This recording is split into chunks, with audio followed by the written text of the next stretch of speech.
我记得好像是名字叫《超级大坏蛋》，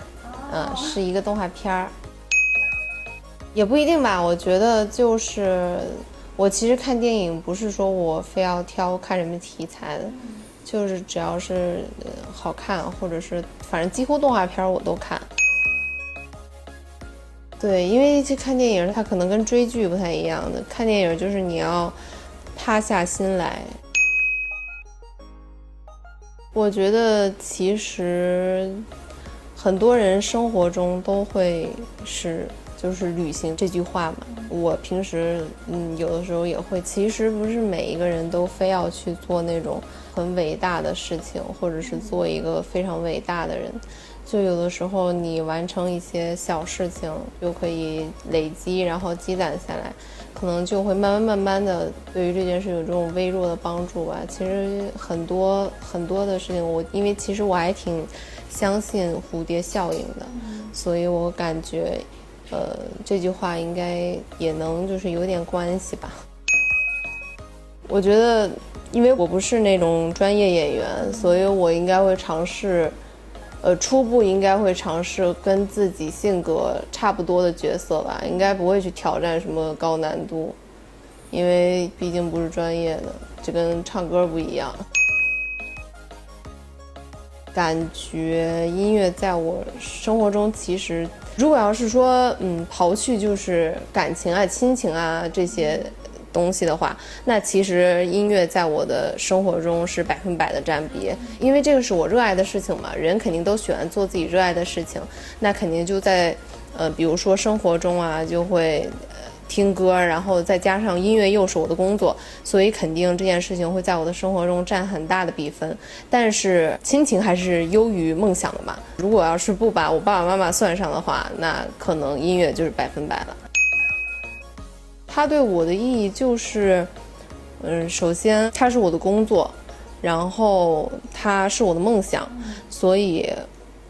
我觉得这是我在人生中忙碌的意义，就是我为什么可以一直坚持做这个事情。就比如说有的时候会熬到很晚的夜，一些生活的小事，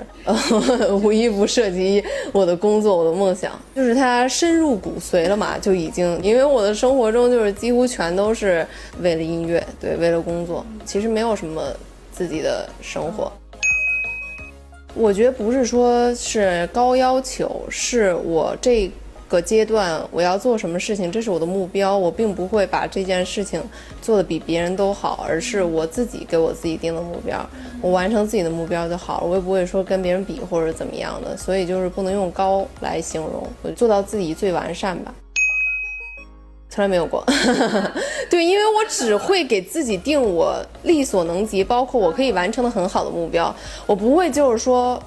今年定一个小目标，那就是赚一个亿，我是不会这样定目标。我只会就比如说我现在的目标就是要做好音乐，或者是发一个歌，或者是收一首歌，或者是等等的，反正就是这一系列比较小的这种。享受现在就是活在当下，活在当下那肯定是每个人就是比较舒适的一种方式，活在当下，但是你也要展望未来，你不能就是永远只活在当下，你肯定要为未来做准备嘛，因为未来也是你以后的当下，所以你要是想下一个当下过得更好，那你肯定就要就是为下一个当下做准备嘛。我觉得这个是，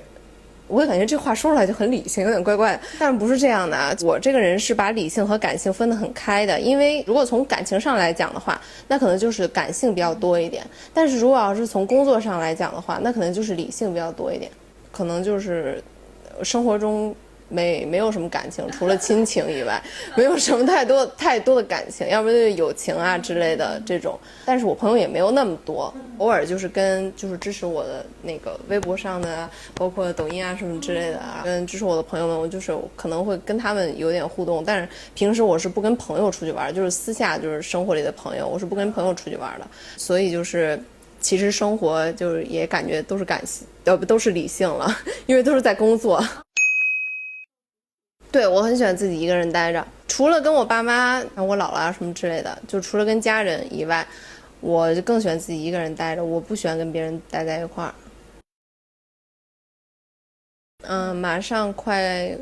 到了新年，其实我的新年愿望就是能更多的和大家见面吧。你这人真是想套我话。